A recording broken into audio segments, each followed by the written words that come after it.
started. I'm sure people will learn, which is all kind of good. Susan was standing at the door, probably as most of you came in. Susan is our gifted department mentor. I'm still learning which one's the coach and which one's the mentor. So be very, very deliberate in saying that. And my name is Nichole Wilfert. I am the gifted department director. And so I appreciate you coming tonight. I've got a little presentation for you. I will warn you, there's a lot of text and it's small, which I hate when I am in the audience of things.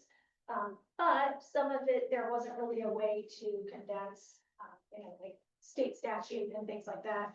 It's kind of the whole thing. So apologies in advance for all of the stuff that's on some of the slides, but we'll just kind of go through, give you the background information on everything, and then have some time for questions, and we'll wrap it up at 7. Okay, so thank you for being here. And Susan, when she is able to get back in here, she will also help field questions because she's been doing this for a very long time. And if you don't know, I am new to this position. I was in Paradise Valley like 18 years ago. I was the dean at Mountain Trail Middle School, and I've been teaching and doing school administration in the Valley for a little over 30 years. But Susan has been in the gifted department in PV for many, many, many years. So she is actually a much better expert than I am. And I will forewarn you also that we are live streaming. So, in terms of when we get to questions, you may want to be careful about your names of kids and location of school and personal details, that kind of thing. We can save those for maybe another time. So these are the things we're going to cover this evening. I'll give you a moment to enjoy that. That's a pretty accurate depiction. Am I standing right in your way? You're good.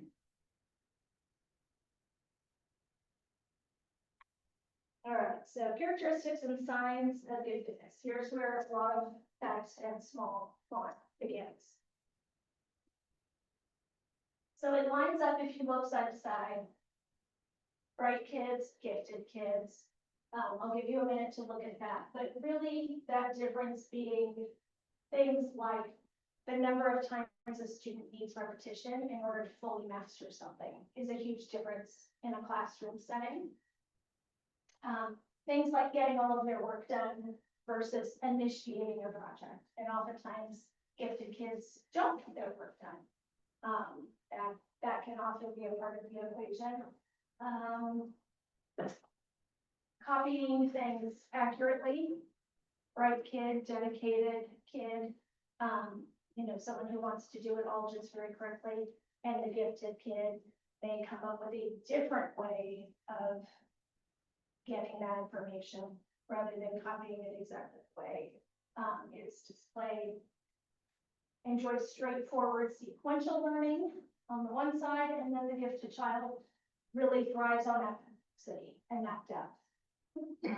So again, I will not read all of the things to you, but kind of just hitting some of the high points there. And here's Susan. Hi. I met some of you more. All right. Definitions. So gifted education is appropriate academic courses for kids whose needs cannot be met through the regular academic program at their site. And that is due to their superior intellect, advanced learning ability, or both. And they will not be able to progress in a regular setting. They just need something different in order to really progress and grow in the ways that we would want them to. And so that's ARS 15779. So that's state statute. That is our definition at the state level of what it means to be a gifted learner. So Paradise Valley specific, defining students again in similar language to the law, but the potential for showing exceptional level of performance in one or more area of expression and then of course, in accordance with the law. And some of you may be familiar with this other part, but kids who score at a 97th percentile or higher in one of those areas on an Arrowhead's approved gifted test. So we will talk a little bit more about the kinds of gifted testing we do in Paradise Valley schools, but then also, of course, sometimes families will choose to take their child for private testing, which is very costly, by the way. And so should you ever decide to pursue that path, you want to make sure that it's a test that is accepted by the state as a qualified measure.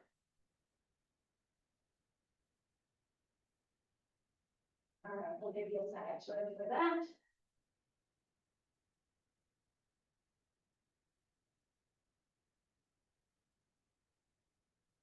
Of course, the picture is from literally 1 minute to the next. Everything was good, and now everything in the whole wide world is bad. And that really is characteristic of a gifted kid. And maybe sometimes a gifted adult. All right, so asynchronous development, and this really is part of what that cartoon and description was trying to illustrate. Asynchrony is that mismatch in cognitive, emotional, or physical development. In gifted kids, they tend to have significant variations in their development. So, for example, they may be very emotionally immature while very academically advanced, or they may be very physically small while very academically advanced. And it could be something as specific as like way behind in writing skills, but a crazy advanced reader. So it could be anything really, but where there is a great strength, there is a relative weakness that kind of accompanies that great strength. So the last paragraph being kind of that difference. Typical kids have more of a synchronous development where all of those things kind of get developed along the same path. And with gifted kids, it's asynchronous, they're kind of out of alignment.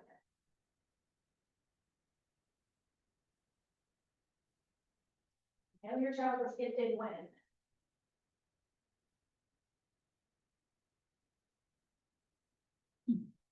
So next slide is how we identify kids here in Paradise Valley schools. Again, lots of text, I warned you.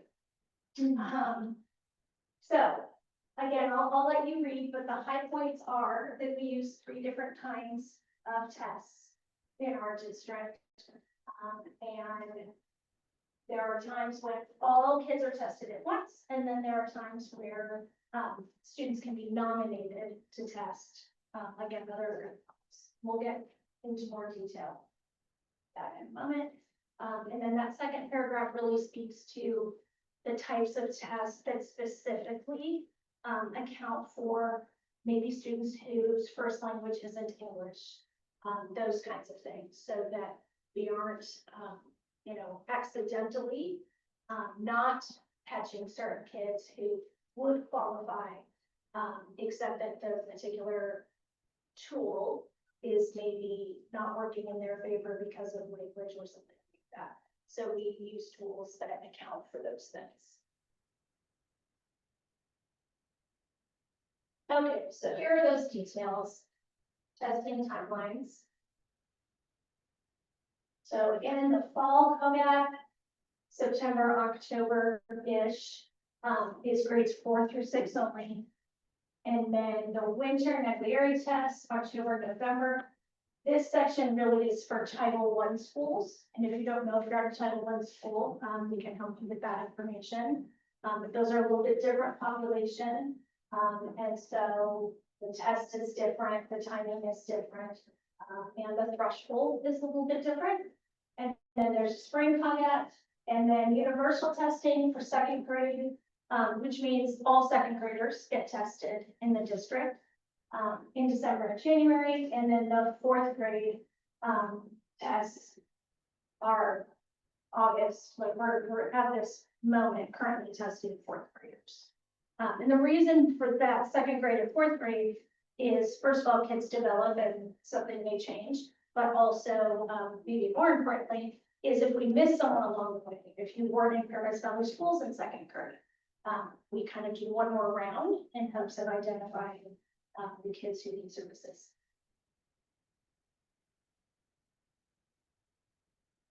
Okay, so many of you may be familiar with the bell curve.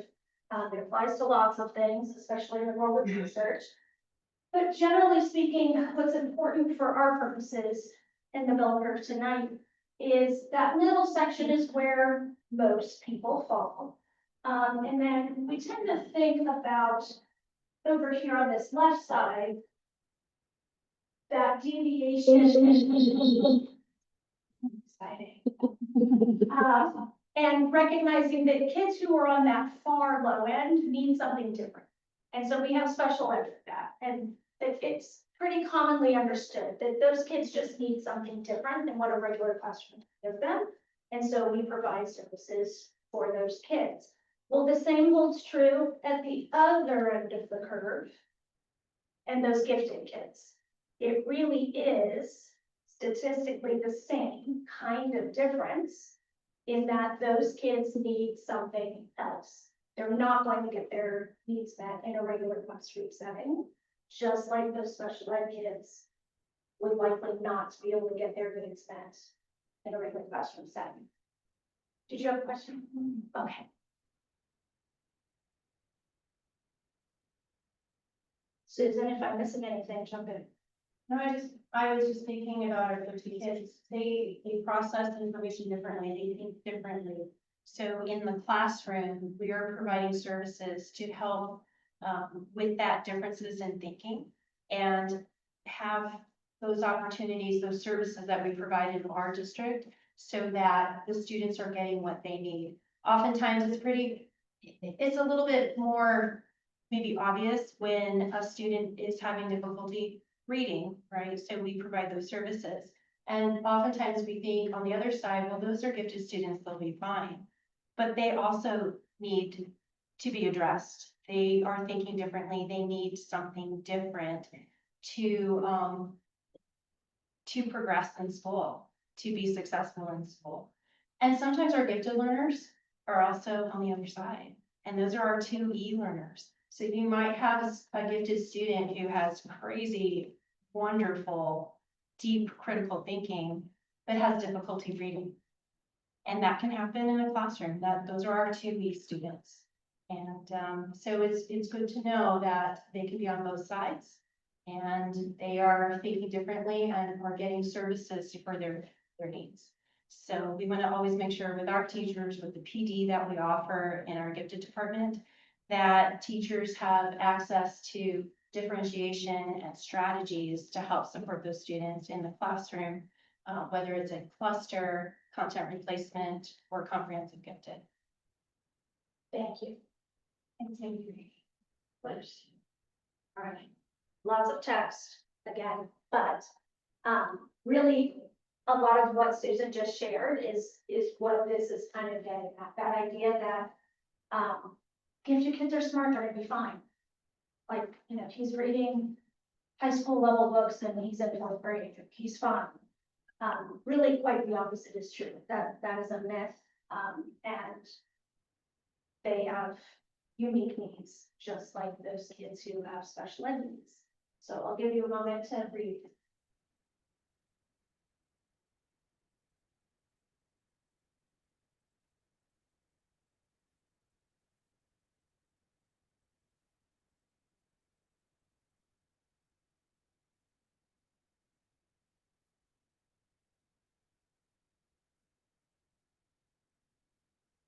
So gifted learners need and deserve safe and flexible learning environments. Focus on social emotional learning, especially as we talked about that asynchronous development. They will often have different kinds of needs there and learning experiences that are based in response to their individual. So when they're ready to move, they can move to the next thing and continue to progress and grow.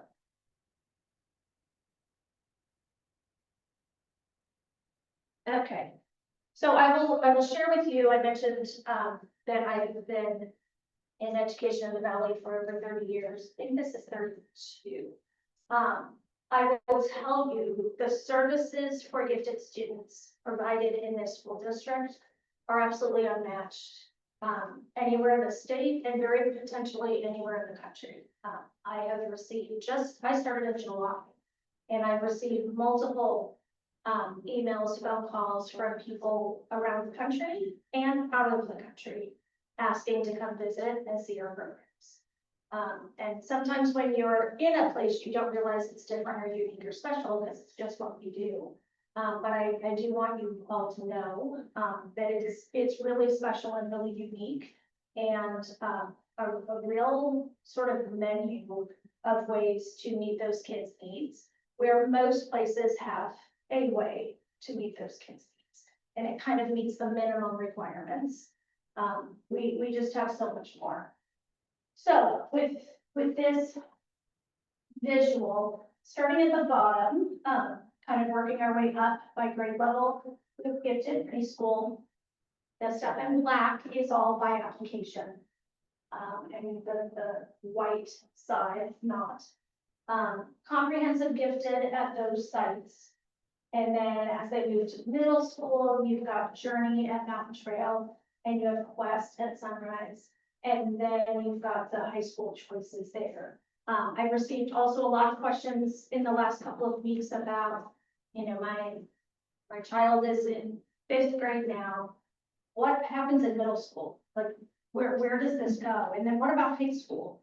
And so I think it's important to kind of know where those pathways are. And, you know, your choices, of course, can change over time with open enrollment and all of that, but to have a little bit of an eye on what might be the next chapter for your child, I think is just good to be aware of. And then over here on the white, gifted identification or local normed in Title I schools. And then we have cluster grouping, K4 at all elementary schools. And cluster grouping, Susan may want to go into a little more depth, but cluster grouping is not classes that are just only gifted kids. Gifted kids are purposefully placed in a particular class with a limited mix of other kids. So a teacher is not trying to teach the entire spectrum of ability levels, but they can really meet the needs of those kids because the makeup of the class is designed to kind of be more at that higher end. And then, you want to add to that? Sure, I used to be a cluster teacher for 3rd grade. I love cluster. I've also done comprehensive gifted, which is the self-contained. The beauty of cluster is that you have like-minded students in the classroom, but they're also working with all ability students in their classroom, so that you have your like-minded students. They can work on projects together, but at the same time, they can be mixed in so many different ways. It could be interest, it can be ability, many different ways, and it elevates the whole classroom. So I loved being a cluster teacher. I did it for 8 years, didn't want to switch because I loved it so much. And there's just ways to have students work with other students and still be with their like-minded. It was just a beautiful, beautiful thing. So that is at every school site. Every school site in PV, in elementary school, has cluster, and the students, the gifted students receive what they need in the classroom. They are differentiated, enriched. They work on projects and all those wonderful things. So it is one of our ways of addressing the giftedness in a classroom. And I don't know, just really enjoyed it for K-3. Absolutely, and content replacement is a little different model in terms of those kids having either math and reading or science reading integration in 8 of our Title I schools. So then they're going to a different teacher for those particular subject areas. And then as we move up, you have honors classes and AVID and the Arts Academy and the DS, MS academies as well. So again, more middle school options. And then high school, of course, AP, honors, etc. So I get a lot of questions about that. I think it's helpful to kind of see it all in one place. Any questions about that? Yeah. What is comprehensive gifted? What is that? So comprehensive gifted is, it used to be called self-contained. Just. So all day with the same teacher, and everyone in the room qualifies as gifted. Yeah. So as opposed to like going out for reading and math or going out for reading and science, it's all day long with the same teacher. Yeah, great question. For the by-application programs, more specifically the middle school and the high school, if your child does qualify for those, is it considered an open enrollment or would they get transportation through district? At this point in time, it's considered open enrollment, Okay, but that is something we're talking about, is how to provide sort of hub transportation, like at certain sites to those sites. So that's a conversation that is sort of ongoing. And I'm hoping we can make happen. We have to get enough bus drivers to run the routes for all of the schools first. Mhm. And now that miraculously that's happened, now we can start having conversations about, okay, what about kids who are here that need to be here? Yeah, great question. Any other questions? Whoops, wrong arrow. Okay, resources. So this is a lot, but this is all available online. I wanted you to see. This is called our Gift in Paradise Parent Portal or Parent Hub. So all of those things up there are links to all of the different pieces of information. So if at any point you're kind of wondering about something, and you want to just dig around and look, all of that content is really there in one place on the Gifted website. Anything you want to point out specifically in there? There's a lot of options there, so parents who are interested in more, like they just want to extend some enrichment at home, there's some opportunities up there to click on. Information that can help at home to help students with their curiosity. Or more things that could be available to do at home to support the learning at school. Yeah. I do want to add, as a cluster teacher last year, I actually use free writes in my classroom and my kids love it. And it's something you can get really easily on your phone if you're reading at a restaurant. It just goes through like vocabulary words. And the kids get really excited about it because every vocabulary word they get correct, it gives 10 grains of rice to like a third world country. And so they get to see like the rice build up, but then they build that vocabulary. So as a parent and a teacher, it's a really cool resource. That's great. And what was that again? It's called freerice.com. Yeah. Yeah, I should be asking you if you have things to add. We have more experts in the room. Okay. So this is linked also. I'm a little bit brave. We're gonna try and see if it'll come up. Oh, yay! It's fun when things work. So this is the gifted site in the PVSchools website. So you see like over here on the right are really all of these things we've kind of talked about. So not that you would remember all of the details and all of the text on the slides, but this is where you would go to get all of those details. Gifted testing, speakers, the parent resources.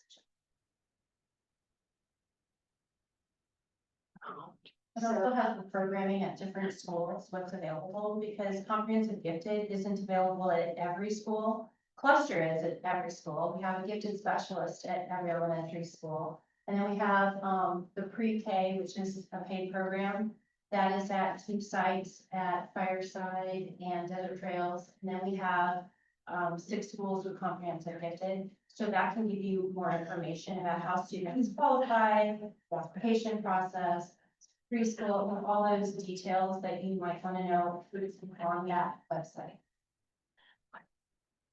All the information you could possibly ever want. And then, again, plugging the website, but also call our office. Anything that comes up, maybe you're looking at the website and you think, I don't quite get how this works with this or this site and this program, just call us anytime. And we are happy to help. And then United Parent Council, which I should have introduced you ladies in that, but they're running our streaming and all of the tech back there. We have our annual speaker series, in conjunction with, our parent council. So again, that's all on the website, all of those topics for the speaker series. So there's more to learn, in person at events like this throughout the whole school year. So you are absolutely invited and welcome to come to all of those. So here's some of the details on that. Again, you're not going to commit any of that to memory. But that gives you a sense of what's coming this year. And the only one of these we don't have confirmed in terms of location right now is Ms. Wingers or Dr. Wingers at in February. So we've got some time on that one, but all the rest, we've got locations in down and they're all set. So Nikki, I just want to bring up, I'm super excited because we have November and January, and being at Desert Cove right now, an NBAA school, we, as gifted, we partnered with our PV Fine Arts Department, and we're bringing in Focus 5, and they're gonna come in to teach our teachers during the day, part of our professional development, but also bring to parents in the evening art integration with nonfiction reading, math, science. And then again, in January, we partnered with them and we're bringing origami and, to math. And we're providing that PV during the PD, professional development, during the day with our teachers to bring the strategies back to the classroom. But then we're also sharing it with our parents. So you can see how our departments work across, because we're always focused on the portrait of a graduate. You can see that on PV, where we are fostering that critical thinking, collaboration, creativity, all those good things. And Gifted in the Fine Arts Department has partnered with that.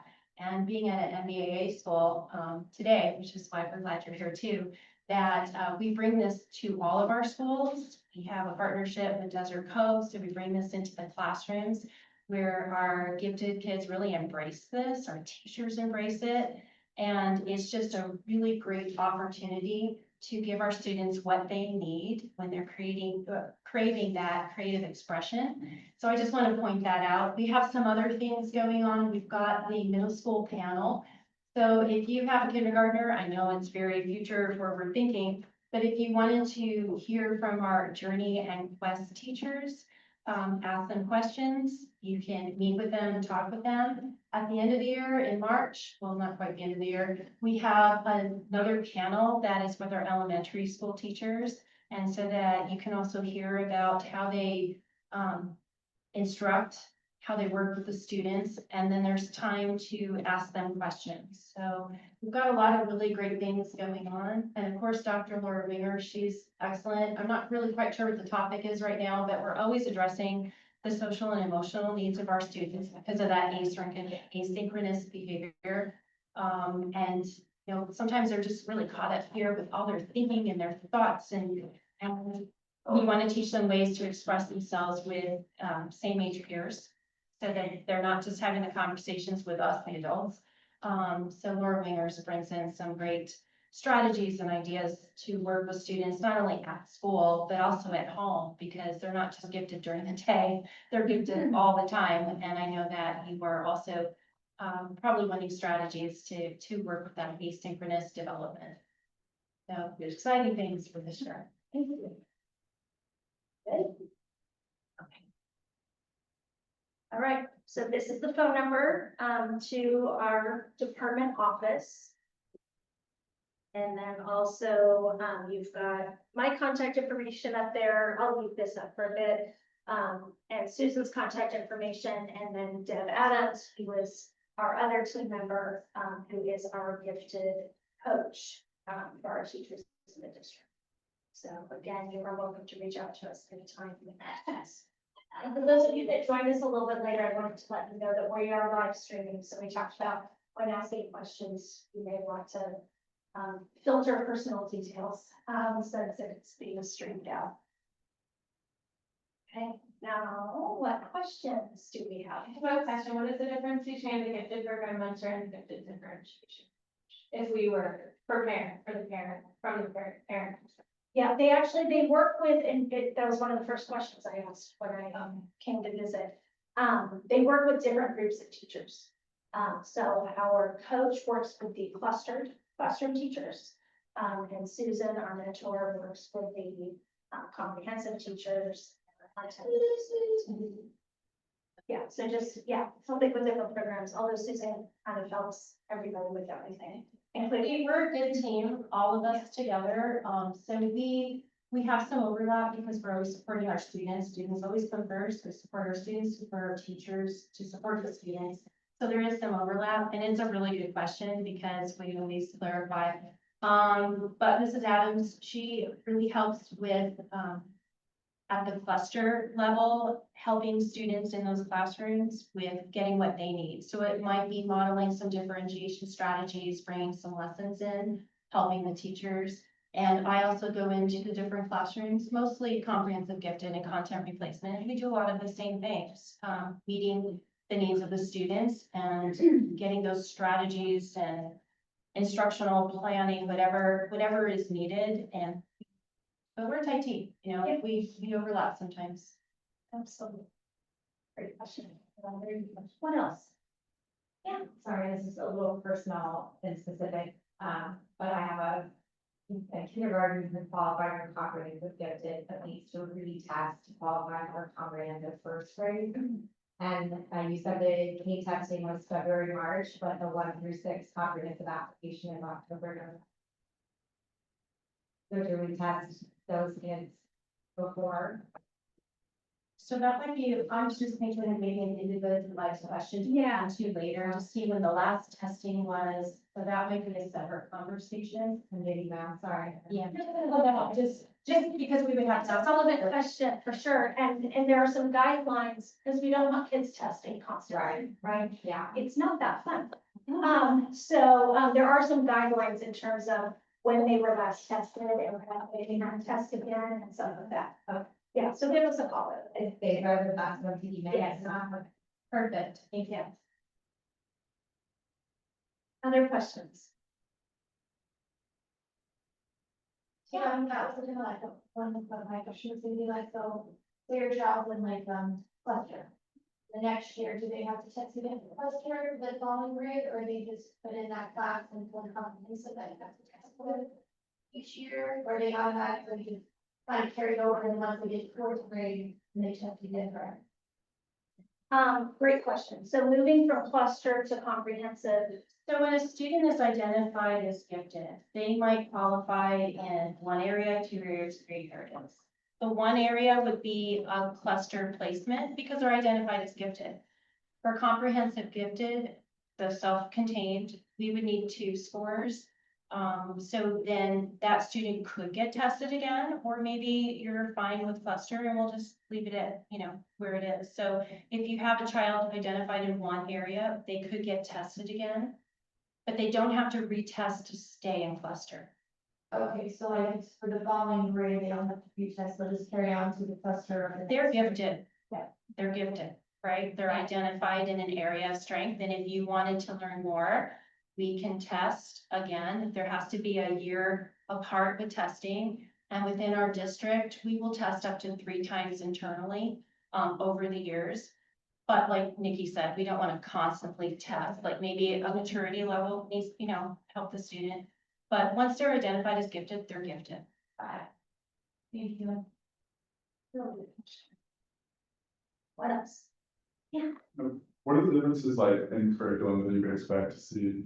Like, for example, in the comprehensive gifted program, that's what Carson's right north of trying out, but I know there's 5 other ones. Like, what differences would there be? like by school, or where does that come from? How is that set? Yeah, so school to school, it should be very similar, if not the same, from like program to like program. But I will let our curriculum expert. So cluster, we'll just start there. So cluster is grade level and it remains grade level, right? But we differentiate, we go deeper, we enrich in many different ways. Then you have content replacement. That usually works about a year ahead in acceleration. So if you have a third grader, we're going to be working more likely at a fourth grade in the fourth grade math. Fourth grader, fifth grade math. We also have some multi-age classrooms too, I've jumped ahead. So am I at content? Okay, content replacement. Sorry, my brain is like ahead. So content replacement, they're going to work about a year ahead, whether it's in math or it's in reading. Then you go to comprehensive gifted. They tend to work 2 years in advance, not always, but tend to work 2 years in advance. So your third grader is going to be working on fifth grade math. Now, gifted students, oh my goodness, they learn rapidly, like Nikki said. So sometimes they're working up here and they're still coming behind, like, ooh, we kind of skipped a fourth grade. The fourth grader may have skipped some fourth grade foundational skills, but yet they're thinking at an accelerated math rate. So what the teachers will do, they will come and spiral the grade level because they have to do their due diligence, you're right? Spiraling to grade. So spiraling means they're on fourth grade math. They're going to work on fourth grade math as they continue to work at a sixth grade math level. So I use my hands because that's how I think. I'm thinking, okay, they're working on sixth and we're coming behind and we're spiraling on fourth because in April, what are they getting tested on? Fourth. And I can tell you that it works, right? We want to build those foundational skills because our goal, my goal, we tell my fourth graders, my goal is that I want you to be successful when you get to middle school and to high school. And I need to make sure that you have those foundational skills. A funny story, when my daughter was in high school, I had twins, by the way, but they're adults now. So they had this thing called the Ames test. It was state testing. My daughter was at accelerated math, accelerated everything. She's studying for the Ames test. I go, why are you studying for the Ames test? Because Mom, I'm working here, but I have to understand the questioning that is happening at my grade level. So when she put it in perspective for me, that's what I talk about when we're spiraling. So yes, your child can work at a very high level, but we also have to make sure they understand the foundational skills. And it's not teaching to the test, it's also test taking skills. So that's the opportunity for test taking skills. So to spiral, we use Khan Academy in content replacement and in comprehensive gifted. So a lot of times Khan, we're doing course mastery. We're just like filling in the fourth grade, make sure, and using fourth grade as an example, fourth grade curriculum to make sure we have not missed or have any gaps while they're still working on that higher level math. So in content replacement, if you have a fourth grader, they're probably working on fifth grade math. Fifth grade, you're working, ahead. But we're always doing our due diligence because they do skip. And another example of that, I'm teaching comprehensive gifted a few years ago, and we're working on poetry and how the breaks in words and all that. And I quickly realized we need to go over syllables. What's a syllable? So that's where they're reading at, high school level, and yet I had to fill in a gap. It didn't take very long. Within, 20 minutes, we filled in the gap. But there are sometimes these gaps, and we have to, spiral it. That's where we go backwards a little bit just to make sure that they have those gaps. And my goal is always for the students to be successful. Our goal as teachers in this program is that they're successful. And we're not looking just at that fourth grade testing. We're thinking ahead. We want them to be successful in math. We want them to achieve their goals where they want to go. And so that's what we do. So as long as we have that solid foundation, then we want them to do really well in middle school and high school. Then we'll follow up to that. So if there's like a cluster program that you're working on, it's not like. Cluster program, that's where they're working on grade level, but the teacher is enriching in the cluster program. So they're gifted, they're getting enriched, they're getting differentiation, but it's working on the grade level curriculum. It's not a different curriculum. Okay. Content replacement, they are working on different curriculum. in reading and math. That's where we have our gifted curriculum. And comprehensive gifted, same thing. There's a gifted curriculum that is different than the general ed classroom. And then if you wanted to try to find that curriculum, or is it written somewhere, or based on content you have, based on their zone statutes, like how as a parent find that, just to educate myself on this? Well, a couple ways. I'm pretty sure, and I might be misspeaking, but it might be on the website what our curriculum is, because we have, gifted curriculum that's been adopted and approved by our board. You can also ask the teacher. So if you have a child that's in the gifted program, you can ask what is the gifted, curriculum, and they can share that with you.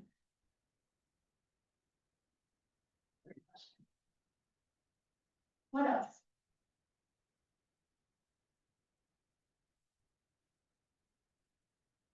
Oh, come on. Come on. I have a question. Yes, ma'am. So as, you know, as somebody, again, who's worked with gifted students, but then also the parent of gifted student, the social emotional is always a big thing, you know, that I see in kids who are gifted. Are there any resources that the district has to help with that social emotional, you know, need that some of the gifted learners will have, where, you know, they may be reading at a high school level, but emotionally, there may be a year behind, you know, like a third grader could be reading at a high school level, but emotionally, they're still kind of at a second grade level. Are there any resources for that social emotional piece? Or for parents. For parents to help their children? Yeah, of course. The speaker series is a big part of that. And then that, parent portal has some pieces there as well. But always, if you're running into something and you're thinking, okay, I've gone to the speaker things and I've looked and I'm still not getting what I need, call us. Okay. 'Cause it's tricky. And I know that's just the conversation I've had with parents, especially with gifted learners, is I know my child is capable of excelling, but it's that internal fight that they have, and that, you know, where the intelligence isn't quite matching up with the emotional intelligence. And so, you know, that was just something I thought maybe. Yeah. But definitely checking out that parent portal. Yes. I'll look at that. Yeah. And your teachers might have also, your teachers might have some, I call it bibliotherapy, where topics like the girl who never made mistakes. Because our gifted kids are perfectionists and they have in their head the way it's supposed to be. And then what they're creating doesn't match that image and they're falling apart. So a book like The Girl Who Never Makes Mistakes would be a good one. The Power of Yet. Like, yeah, you don't know something. We don't expect you to know all of second grade because you're in second grade now. You're gonna be learning it. You haven't learned it yet. It's The Power of Yet. So there's lots of really great books. I mean, Amazon, I love Amazon. So if you type in a topic that can help, but go to your teacher, call the gifted department. There's lots of things. Attend the speaker series. That's very helpful.